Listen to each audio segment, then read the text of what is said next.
Hello student, I am Sana Aftab, Assistant Professor Department of Pharmacognosy, Buddha Institute of Pharmacy, Gorakhpur. Here we discuss about edible vaccine. What is edible vaccine? Now let us start with vaccine. What is vaccine? A biological preparation that improves immunity to a particular disease, contains an agent that resembles a disease-causing microorganism and is often made from weakened or killed form of the microbes. Stimulate the body immune system to recognize the agent, destroy it, and keep a record of it for later encounters. Reduced mortality rate caused by various organisms. One of the safe and effective measures to control various infection disease. A protein which acts as a vaccine present in food and consumed as the internal composition of food is known as edible vaccine. Basically concept क्या है vaccine का? एक biological preparation होता है जो कि improves करता है इम्यूनिटी को फॉर अ पार्टिकुलर डिजीज़ के लिए. जो डिजीज़ है उसकी इम्यूनिटी को इम्प्रूव करता है बायोलॉजिकल प्रिपरेशन के लिए.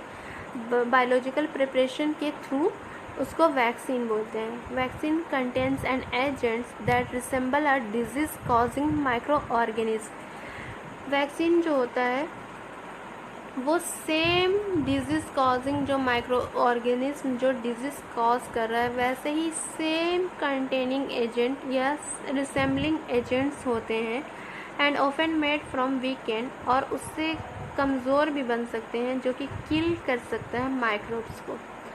नेक्स्ट पॉइंट है stimulate the body immune system to recognise the agent, destroy it and keep a record for it for later encounters.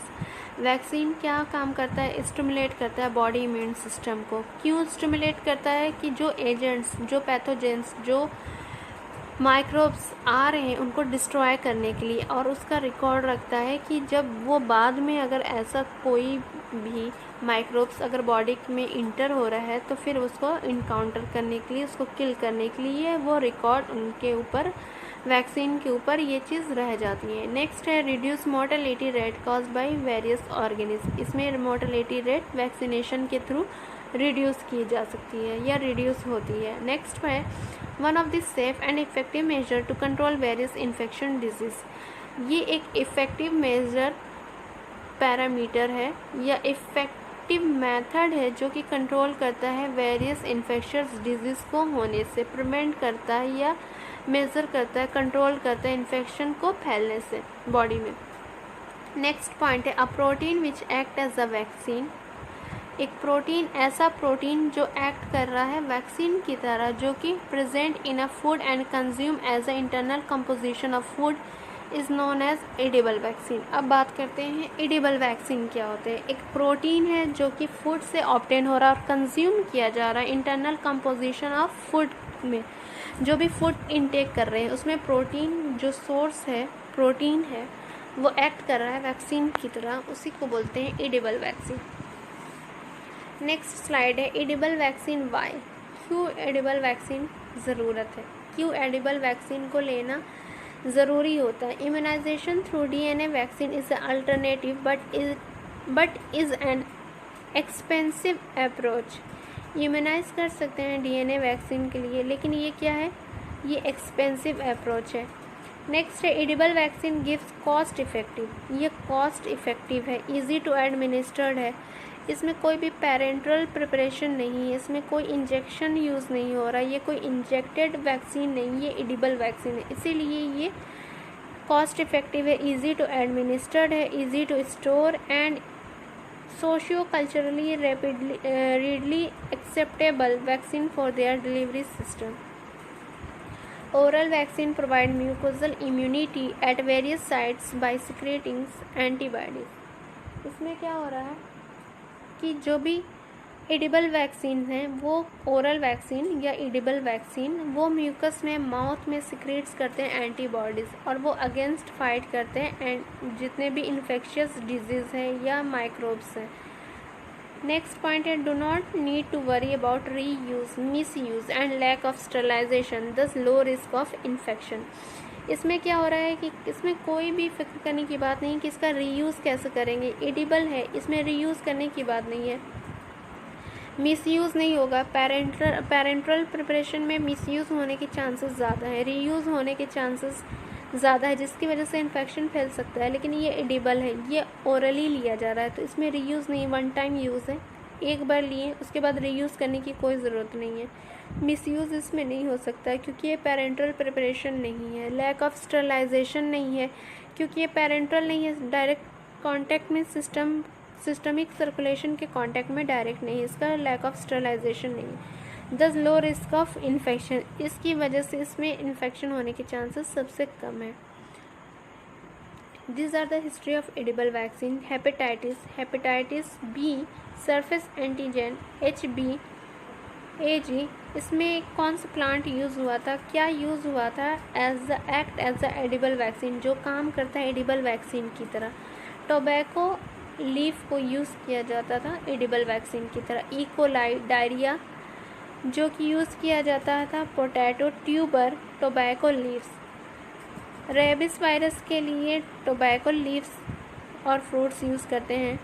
Next है कॉलरा के लिए टोबैको लीफ यूज़ किया जाता है एज अ एडिबल वैक्सीन।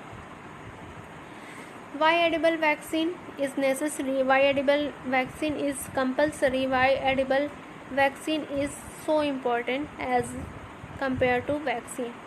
तो first है needle free, क्योंकि ये एडिबल है, ओरली इनटेक किया जाता है, इसमें कोई नीडल की ज़रूरत नहीं है, पेरेंट्रल प्रिपरेशन नहीं है, जिसकी वजह से ये नीडल फ्री है। Oral vaccine provide mucosal immunity at various sites by secreting antibodies. Oral vaccine है, इसमें म्यूकोजल इम्यूनिटी प्रोवाइड होता है, जैसे लेंगे खाएंगे उसमें म्यूकस में माउथ में सिक्रेट्स होने लगेंगे, एंटीबॉडीज़ इसके सिक्रेट्स होने लगेंगे जो कि प्रोवाइड करते हैं इम्यून सिस्टम प्रोवाइड करते हैं, बूस्टअप करते हैं। Do not need to worry about reuse, misuse and lack of sterilisation. Same point उसी की तरह कि इसमें कोई भी वरी चिंता करने की बात नहीं है कि इसमें रीयूज़ कैसे करना है, मिसयूज़ होने के चांसेस भी नहीं है, इसमें पेरेंट्रल प्रिपरेशन नहीं है, लैक ऑफ स्टरलाइजेशन नहीं हो सकता क्योंकि ये पेरेंट्रल प्रिपरेशन या सर्जिकल प्रिपरेशन में मेनली स्टरलाइजेशन परफॉर्म किया जाता है। Thus low risk of infection, इसमें इन्फेक्शन के रिस्क होने चांसेस कम है। नेक्स्ट है चीप, कॉस्ट इफेक्टिव है। Estimated cost of $0.005 to grow antigens for 1 dose of hepatitis B vaccine is unprocessed form. ये डाटा दिए हुआ एस्टिमेटेड कॉस्ट है कि इतने अमाउंट में इतने antigens dose hepatitis B vaccine unprocessed form में बन जाता है, तो ये कॉस्ट इफेक्टिव है। जितना उनका डाटा है, जिस हिसाब से वो डाटा बनाते हैं, उस हिसाब से इनका कॉस्ट ऑफ प्रोडक्शन बहुत ही कम है, जिसकी वजह से ये चीप कॉस्ट इफेक्टिव है।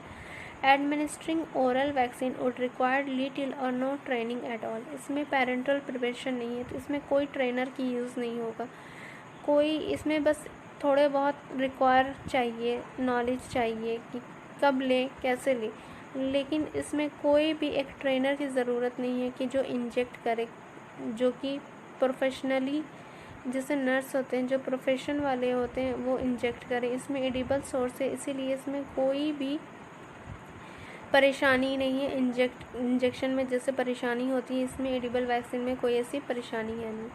नेक्स्ट है स्टोरेज, इसका स्टोरेज है heat stable, do not required cold chain maintenance. ये हीट स्टेबल है, हीट सेंसिटिव नहीं है, जिसमें कि रेफ्रिजरेशन ज़रूरी नहीं है। If the local native crop of particular area is engineered to produce the vaccine, then the need of transportation and distribution can be eliminated. जिस एरिया में प्रोडक्शन हो रहा है, उस एरिया से ट्रांसपोर्टेशन और डिस्ट्रीब्यूशन का कॉस्ट जो है वो बहुत ही कम या नहीं लगेगा। नेक्स्ट है safe, most important, they trigger the immunity at the mucosal surface such as mouth which is the body first line of defence. ये क्या कर रहा है, ट्रिगर करता है इम्यून सिस्टम को माउथ से, जो कि बॉडी के फर्स्ट लाइन डिफेंस कहा जाता है। नो नीड्स फॉर प्योरीफिकेशन, इसमें कोई प्योरीफिकेशन की ज़रूरत नहीं है। Edible vaccine activates both mucosal and systemic immunity, ये दोनों पे वर्क करता है, म्यूकोजल में भी माउथ में भी काम करता है, एंड देन माउथ अब्जॉर्व करेगा, फिर उसके बाद वो कन्वर्ट होगा ब्लड में, सिस्टमिक सर्कुलेशन में। नेक्स्ट है what is the property of ideal vaccine. क्या क्या प्रॉपर्टी होनी चाहिए एक आइडियल वैक्सीन के लिए। It should not be toxic और पैथोजेनिक, कोई भी ये टॉक्सिक नहीं होनी चाहिए। Low levels of side effect, इसका साइड इफ़ेक्ट कम होना चाहिए या मिनिमम होना चाहिए। नेक्स्ट है it should not contaminate the environment, it should not cause problem in individual, कोई प्रॉब्लम इंडिविजुअली ये क्रिएट नहीं होनी चाहिए। Technique of vaccination should be simple, जो भी वैक्सीनेशन की टेक्निक्स है वो सिंपल और इजी होनी चाहिए। इट शुड बी चीप होनी चाहिए, कॉस्ट इफ़ेक्टिव होनी चाहिए। ये आइडियल प्रॉपर्टीज़ है कि ये वैक्सीन में ये सारी कंडीशन, ये सारी प्रॉपर्टी होनी चाहिए। नेक्स्ट है आइडियल प्रॉपर्टीज़, ये भी वैक्सीन के लिए, ये एडिबल वैक्सीन के लिए, वो वैक्सीनेशन के लिए जनरली वैक्सीनेशन के लिए था और अब ये एडिबल वैक्सीन के लिए है। तो आइडियल प्रॉपर्टीज़ क्या होनी चाहिए, should be effective and affordable, effective होना चाहिए और अफोर्डेबल होना चाहिए। वैक्सीनेशन शुड बी सिंपल होना चाहिए। नॉट कंटेमिनेट द इन्वायरमेंट, कोई भी कंटेमिनेशन इन्वायरमेंट को नहीं प्रोड्यूस होना चाहिए। नॉन टॉक्सिक होनी चाहिए। Very low level side effect जो है वो बहुत ही कम लेवल पे आना चाहिए। Not cause problems in individual with impaired immune system, कोई भी ऐसा हो कि साइड इफ़ेक्ट, उसका एडवर्स इफ़ेक्ट कोई भी इंडिविजुअली पर्सन पे शो होना नहीं चाहिए। ये आइडियल प्रॉपर्टीज़ है, या वो शो नहीं करेगा। Long lasting humoral and cellular immunities, जो भी इम्यूनिटी पावर को बूस्ट करने के लिए एडिबल वैक्सीन ले रहे हैं वो लॉन्ग टर्म के लिए होना चाहिए, लॉन्ग लास्टिंग होनी चाहिए। नेक्स्ट टर्म्स है advantages of edible vaccine. Do not required administration bye injection, edible है, ओरली लिया जा रहा है तो इसमें इंजेक्शन का कोई चांसेस नहीं है, कोई रिक्वायरमेंट नहीं है। Possible production of vaccine with low cost, ये क्या है, चीप है, लो कॉस्ट में प्रोडक्शन जो वैक्सीन का है वो इजीली हो सकता है। Do not require separation and purification vaccine from plant material, इसमें कोई भी सेपरेशन एंड प्योरिफिकेशन की ज़रूरत नहीं है। Necessary syringe and needles not required, ये ओरली है, पेरेंटली है नहीं, जिसकी वजह से syringe और नीडल्स इसमें अवॉइड किया जाता है, इसमें नो नीड है नीडल्स और syringe की। Economical in mass production and transportation में और प्रोडक्शन में ये इकोनॉमिकली चीप है। हीट स्टेबल है, जिसकी वजह से eliminating the needles for refrigeration, इसमें रेफ्रिजरेटर की कोई ज़रूरत नहीं है। नेक्स्ट स्लाइड्स है disadvantages of edible vaccine. What is the disadvantages, क्या क्या इसका बुरा असर हो सकता है, क्या क्या इसकी ख़राबी है एडिबल वैक्सीन की। फर्स्ट है development of immuno tolerance to vaccine peptide और protein. Consistency of doses from fruit to fruit, plant to plant and generation to generation is not similar, जो भी कंसिस्टेंसी है डोजेस की वो वेरिएशन करेगी, वो वेरिएट होगी। प्लांट टू प्लांट में होगा वेरिएशन, फ्रूट टू फ्रूट में वेरिएशन होगा, जनरेशन टू जनरेशन में वेरिएशन होगा, वो सिमिलर नहीं होंगे। नेक्स्ट है stability of vaccine in fruit is not on, कोई भी स्टेबिलिटी है एडिबल वैक्सीन की फ्रूट के अकॉर्डिंग अगर बात की जाए तो उसकी स्टेबिलिटी अननोन रहती है। फ्रूट की क्या स्टेबिलिटी होगी, फ्रूट के पार्ट का क्या स्टेबल कंडीशन है एज अ एडिबल वैक्सीन, उसका कंडीशन अननोन है। Storage of vaccine would be variable, dosages अलग अलग हो सकते हैं, वेरिएबल कर सकते हैं, वेरीज कर सकते हैं। Selection of best plant is difficult, कौन सा प्लांट बेस्ट है इसका सिलेक्शन, इसका चूज़ करना ये डिफ़िकल्ट प्रोसेस है। Certain foods like potato are not eaten raw and cooking for food might weakens the medicines present in it. Not convenients for infants, ये infants के लिए कन्वीनियंट नहीं है। These are all about edible vaccines. Thank you so much.